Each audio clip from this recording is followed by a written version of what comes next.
What we're witnessing in this exchange is not just another tense congressional hearing. It's a window into a much larger battle over what the Department of Justice is supposed to be, who it is supposed to serve, and how accountability actually works when powerful people are involved. When Representative Jamie Raskin delivers a statement like this directly to the Attorney General, he's not only criticizing specific decisions. Raskin's focus on the Epstein files taps into one of the most sensitive and emotionally charged issues in modern American politics. The Epstein case isn't just about one convicted trafficker. It's about a network of alleged abuse, the treatment of survivors, and a long-running public suspicion that powerful figures may have escaped accountability. When survivors are present in the room during a hearing like this, their presence changes the stakes. Another major element in this exchange is the tension between law enforcement independence and political pressure. The Justice Department is supposed to operate independently of political influence, but it is also led by a political appointee who serves at the pleasure of the president. That creates a built-in tension. When lawmakers accuse the department of targeting political opponents or protecting allies, they're questioning whether that independence has been compromised.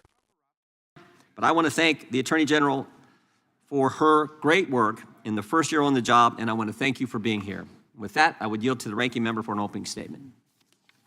Thank you kindly, Mr. Chairman, and welcome Attorney General Bondi. You've got the best lawyer's job in America because your mission is justice and your clients are the American people. But to promote justice for the people, you've got to listen to the victims, like the women seated behind you today. Those are just some of the hundreds of survivors of Jeffrey Epstein's global sex trafficking ring who are demanding that the truth be told and are demanding accountability for the abusers who trafficked and raped them. You still haven't met with these survivors. So with their permission, let me introduce to you the survivors and late survivors' family members who are present today. There's Teresa Helm, there's Jess Michaels, Laura Bloom McGee, Danny Bensky, Liz Stein, Marina Lacerda, Sky and Amanda Roberts, who are the family of the late Virginia Giuffre, Charlene Richard, and Lisa Phillips. Now, you're not showing a lot of interest in the victims, Madam Attorney General, whether it's Epstein's human trafficking ring or the homicidal governmental violence against citizens in Minneapolis. As Attorney General, you're siding with the perpetrators and you're ignoring the victims. That will be your legacy unless you act quickly to change course. You're running a massive Epstein cover-up right out of the Department of Justice. You've been ordered by subpoena and by Congress to turn over 6 million documents, photographs, and videos in the Epstein files, but you've turned over only 3 million. You say you're not turning over the other 3 million because they're somehow duplicative, but we know that there are actual memos of victim statements in there, and you also took down the Department of Justice's prosecution memo from 2019. So it's clearly not all duplicative, but even if it were, why not release it? Just release all the duplicative stuff. In the half you did produce, you redacted the names of abusers, enablers, accomplices, and co-conspirators, apparently to spare them embarrassment and disgrace, which is the exact opposite of what the law ordered you to do. Even worse, you shockingly failed to redact many of the victims' names, which is what you were ordered to do by Congress. Some of the victims had come forward publicly, but many had not. Many had kept their torment private, even from family and friends, but you published their names, their identities, their images on thousands of pages for the world to see. So you ignored the law, and even with over 100,000 employees at your disposal, you acted with some mixture of staggering incompetence, cold indifference, and jaded cruelty towards more than 1,000 victims raped, abused, and trafficked. This performance screams cover-up. Convicted sex trafficker and groomer Ghislaine Maxwell opened the gates of hell to Virginia Giuffre and hundreds of other victims, as Virginia recorded in her remarkable book, Nobody's Girl. But when Maxwell was subpoenaed to come testify before Congress, you and Todd Blanche quickly moved her from a higher security prison to a minimum security camp in Texas, where she's enjoyed 5-star treatment, including catered meals, private gym time, and access to a therapy puppy.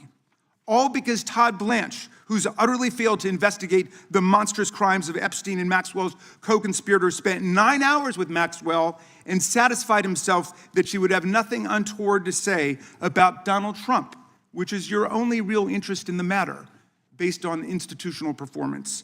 But abandoning victims and coddling perpetrators is what you do best. When the FBI opened a criminal investigation into the brutal killing in Minneapolis of Renee Good, a poet and 37-year-old mother of 3, by Trump's masked paramilitary ICE agents, you shut it down. You claim you're investigating the cold-blooded murder of Alex Preddy, an ICU nurse at the VA. But how can we trust the administration when the president and Kristi Noem called Preddy a domestic terrorist and Stephen Miller called him a would-be assassin? Not only do you refuse to share evidence with the state and local investigators and prosecutors in Minnesota, you have blocked their access to the crime scene and the evidence. How are you seeking justice for Marimar Martinez, the Montessori school teacher in Chicago who was shot 5 times by a Border Patrol agent who bragged about it on text? Or the family of Keith Porter, a father of 2 shot and killed by an off-duty ICE agent in LA? Or the family of Silverio Villegas Gonzalez, shot and killed in Illinois minutes after he dropped his kids off at school? There's no sign of any movement at the Department of Justice. You even launched a criminal investigation into Renee Good's grieving widow. How sick is that? But it's even worse. You've turned the People's Department of Justice into Trump's instrument of revenge. Trump orders up prosecutions like pizza, and you deliver every time. He tells you to go after James Comey, Letitia James, Lisa Cook, and Jerome Powell, the head of the Federal Reserve Board, and members of Congress like Adam Schiff, Mark Kelly, Alyssa Slotkin, Chrissy Houlihan, Jason Crow, Chris DeLuzio, and Maggie Goodlander, to name a few, and you snap to it. You replace real prosecutors with counterfeit stooges who robotically do the president's bidding. Nothing in American history comes close to this complete corruption of the justice function and contamination of federal law enforcement. And the good news is many serious lawyers at DOJ, including some of your own original appointees, have refused your lawless orders. Danielle Sassoon, your original pick for acting U.S. Attorney in Manhattan, resigned rather than follow your corrupt order to quash an indictment against Mayor Eric Adams as a political favor from Donald Trump.